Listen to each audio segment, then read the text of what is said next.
Now I'm recording. Good. I'm glad it wasn't recording before because I was just wasting time. This is Marc Ginsburg in a much brighter and happier mood because I went for a 7-mile walk through Ridgefield Park, Pagoda, and now Teaneck, New Jersey, where I live. Isn't it beautiful? Isn't it? Isn't America still beautiful in some ways? It's a beautiful, balmy 70 degrees, although I think it's already starting to go down as the sun goes down on this day, which many people in the New York area enjoyed. And the reason I was talking about all that and me being happy, I had the day off, so now you get to see me in what I consider my normal self, which rarely comes out because I lead a crazy, abnormal life. Thanks totally to the 1% and their Republican Party.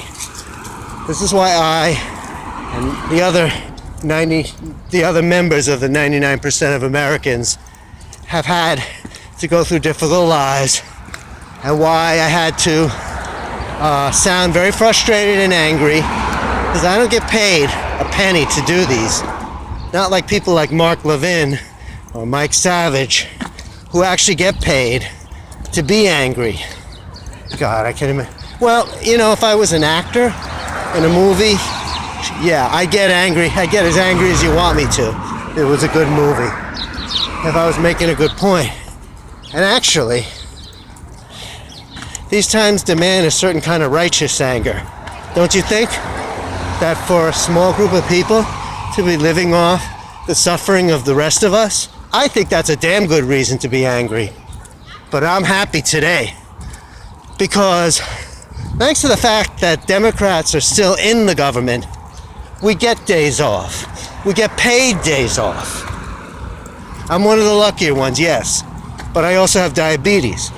So it's not like I could just pick up and say, oh, I'm going to change career, I'm going to do this, I'm going to do that, and throw my lot to the winds, especially at a time when everybody knows that jobs are being shipped overseas. So you probably think I'm a Bernie Sanders supporter. Well, I'm a Democrat. And actually, I do want to get into the differences between Hillary and Bernie, since that seems to be the hot topic. I really don't want to get into them, but the candidates themselves, the media and everybody else is forcing me to talk about this. So I will do the best I can. But before I even do that, I'd like to talk about a more global issue dearer to my heart that I think can unite all Democrats in opposition to the economic tyranny of the 1%. And that is, I happen to notice, and I wish I had it, it's probably still in my pocket, but I just went through looking, and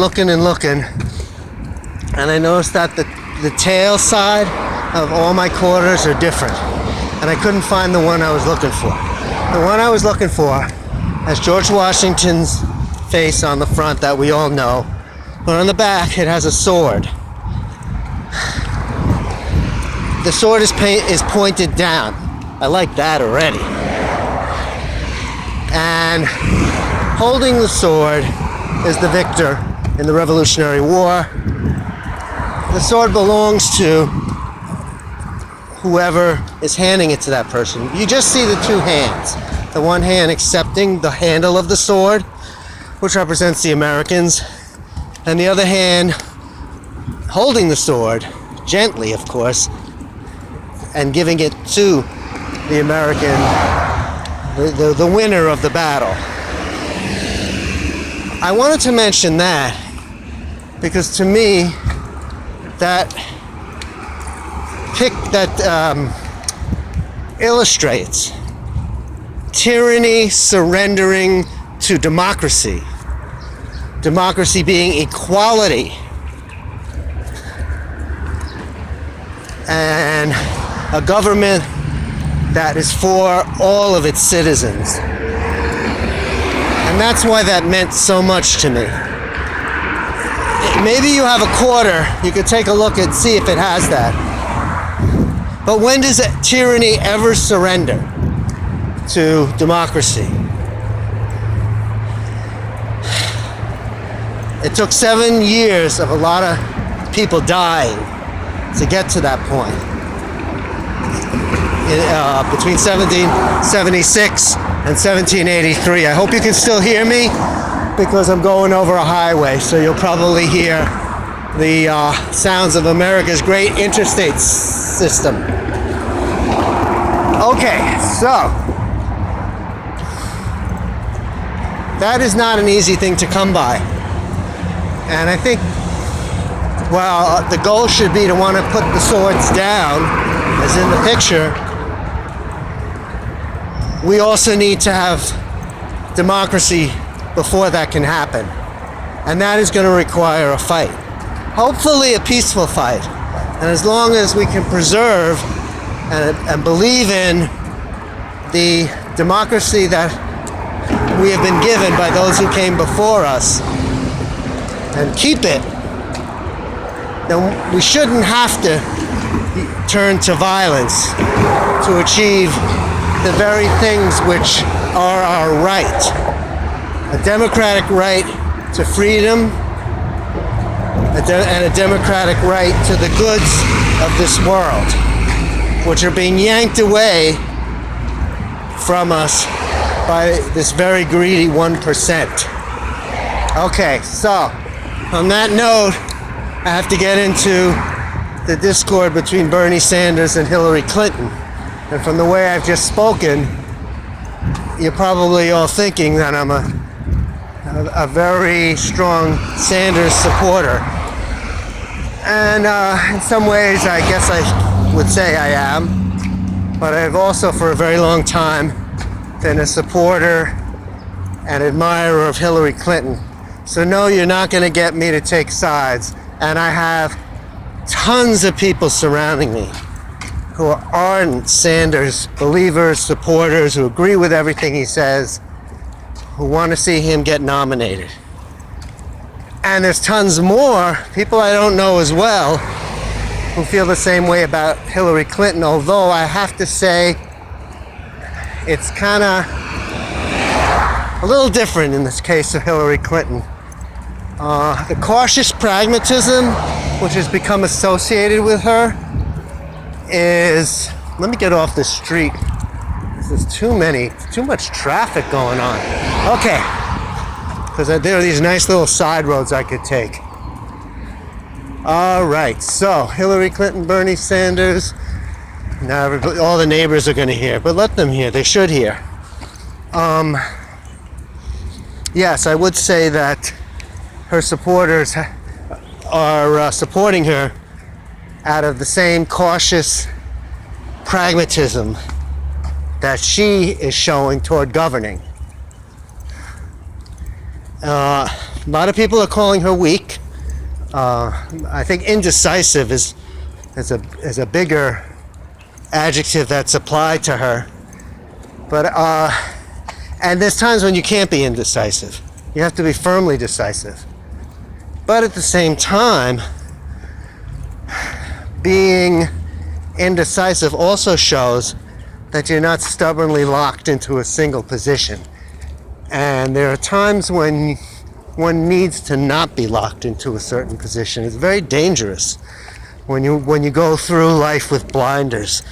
That's my concern with Bernie Sanders, is that he's got all the right ideas, but I swear a horse with blinders sees more than he does sometimes. That's the feeling that he gives me. It's not all about Wall Street, even though if you focus only on Wall Street, then you're focusing on the cause of most of the problems. But how do you solve them? I don't agree with all of the votes that he decided not to cast. He wasn't able to cast votes for the laws that he wanted because they were a little too extreme and radical, and the Republicans wouldn't go for them. Before Michigan, this was the thing I was saying, and one reason I felt that people were rallying behind Hillary Clinton was that she is more pragmatic. And, you know, people say, oh, I got, you know, that's like being weak. It's being compromising to say that you're going to be the one to get things done. But I'd rather have the person who actually does maybe a mediocre job on fixing my house than the person who's unable to do anything because their goals are just too impractical and too high-minded. Because the reality of life is people have a very strong streak of evil. If everybody was wonderful and good, we'd get a lot more accomplished. But that's not the way life is. And I think unfortunately, it's not looked at this way, especially on my side of the aisle. But the other side of the aisle is just like, they're Looney Tunes. They're really out to lunch. And I mean Ted Cruz equally as much as Donald Trump. Those two guys are both very, very, very dangerous and very crazy.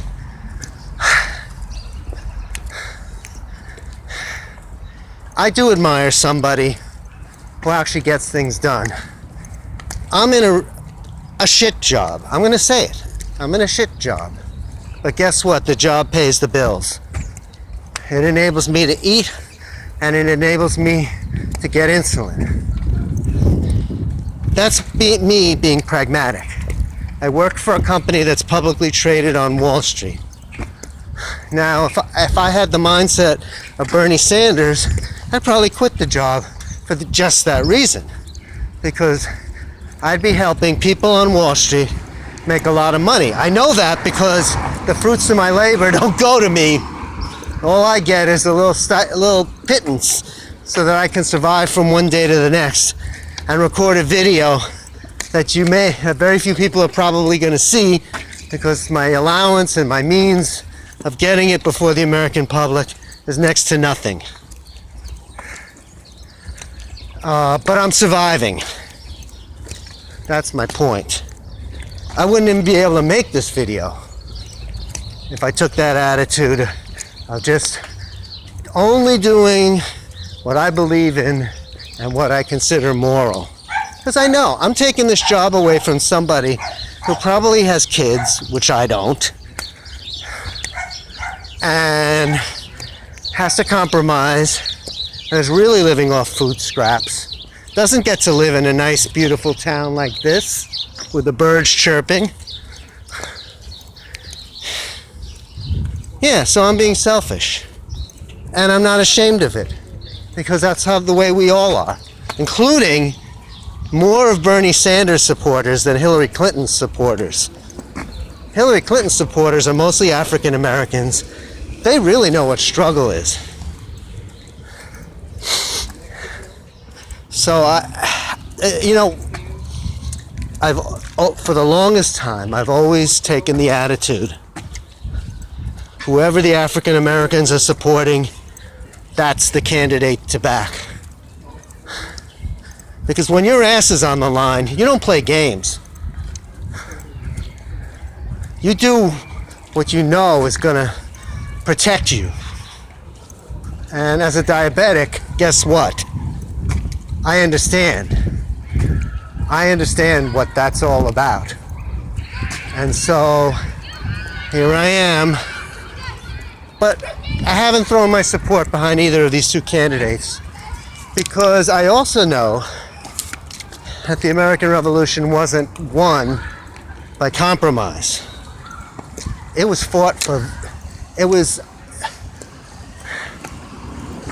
people went for an impossible goal. And that's how this country came into being. So there is something to be said for idealism. And that's why I'm not going to say anything to stop those who believe, as Bernie Sanders does, that we have to go for the jugular and get rid of the root of the problem. Because he's right. Unless we get rid of the root of the problem, it's going to come back in some other form. Hillary Clinton knows that. And she's prepared to accept living with the problem in order to save this country. Because when Barack Obama got elected on a much more idealistic platform than the way Hillary Clinton sounds right now, the first thing he did was bail out Wall Street. But as a result, this country was saved from a major depression. And that's one thing the Bernie Sanders supporters really need to think deeply about. Because Bernie Sanders voted against that bailout. And like many of the Republicans who said Barack Obama was the worst president ever, I guess we'll never really know if we would have had a Great Depression had he not bailed out Wall Street. So I better stop this video because it's going too long. But I really also wanted to talk about the results of the Michigan primary, which everybody else is talking about. Bernie's definitely not out of the game by a long shot.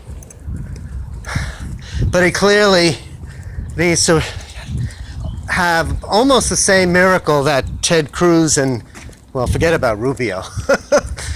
Let's just talk about Ted Cruz at this point, because he's probably the only one that stands any chance. Although they're all talking about, those other two, because we got Ohio and Florida. Well, let me stay on the Democratic side. I would say all eyes need to be on Ohio, because that's really going to determine the general election. Now, here's the thing. No matter which of these two candidates gets nominated, there are going to be defectors to the Republican side. I mean, to Donald Trump, who's, I think, a much clearer indication of the Republican nominee. It's just going to be different people who defect. And if Hillary Clinton is nominated, many of the Sanders supporters who are anti the system are going to be only too happy to vote for Donald Trump. And that's the irony of this whole thing. Sanders is supposed to be the most progressive, and yet there are people who are voting for him now in, I guess, open primaries, and maybe even Democrats, who are registered Democrats, who are so disaffected by the system that they'll rally behind Donald Trump in the fall. And that's been the argument that I've already heard from one Sanders supporter, my father, and I'm sure there's plenty of others who also think that's the reason Sanders is the one to nominate. However,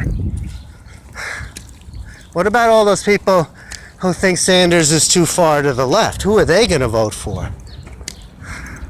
Especially since some of the policies that Donald Trump has announced seem more, shall we say, less party line, less conservative. I mean, it's clear from some of the things he said that, he's not somebody conservatives can count on. And people in the middle might be only too happy to vote for someone like him, or just stay home altogether and give Trump a de facto victory. But this is the problem, because either way there will be defectors. I'm telling you this now, that these candidates have, as I've seen them, they're no Roosevelt, they're no John F. Kennedy by a long shot, and they're not even Bill Clinton, who had a way of just like reaching the hearts of people. And that's the problem, because people are, they vote with their emotions. What can we do to really convince people? They need to be scared enough by some of the things that Donald Trump has said and will say. And if by some miracle Cruz gets the nomination, they need to be scared enough about the things that he's saying and his brand of conservatism. Because we're talking about people in the middle. Well, not necessarily. That's if Sanders is nominated. Who are they going to go to? A Ted Cruz or a Bernie Sanders? But that's, there's so many things But I think the results of the Ohio primary next week is going to be the most telling, because based on Michigan, Sanders has a really good chance of pulling it off and evening up the scorecard there. But it's more than that. Ohio is the single most crucial state in deciding the outcome of a general election, even more than Florida. Florida is the second most crucial state. I have more confidence in Hillary Clinton there, both over Sanders and over Trump, because of the demographic of Florida. I don't have confidence in her in Ohio, although she's been somebody who in the past has done very well in the Midwest. She hails from the Midwest. These Midwestern primaries, Illinois, Indiana, Ohio, I think, did we do Wisconsin? No, we did Wisconsin already, we know that. Michigan's been done. I think that they're going to really show us how dependable a nominee she'll be. Because ultimately, that's what it's really going to be about. And yes, I will support her. I will also support Sanders if he's the nominee. Because like I said, we've got to force tyranny to give up that sword to democracy. And that's what you got to keep in mind. Not only when you vote in the general election, but depending on what state you live in, what in the primary. What vote will you cast in the primary? Will that vote help determine a favorable result for us in the general election, or will tyranny win and democracy be wrested away from us? So I think that's the spirit with which you need to go to the polls when it's your turn to vote, to choose between these two people who want to represent you in going up against Donald Trump, most likely. All right, take care. I'm probably not even going to be able to upload this because I've way gone over my phone's limit, but have a nice evening, as I will. Bye-bye.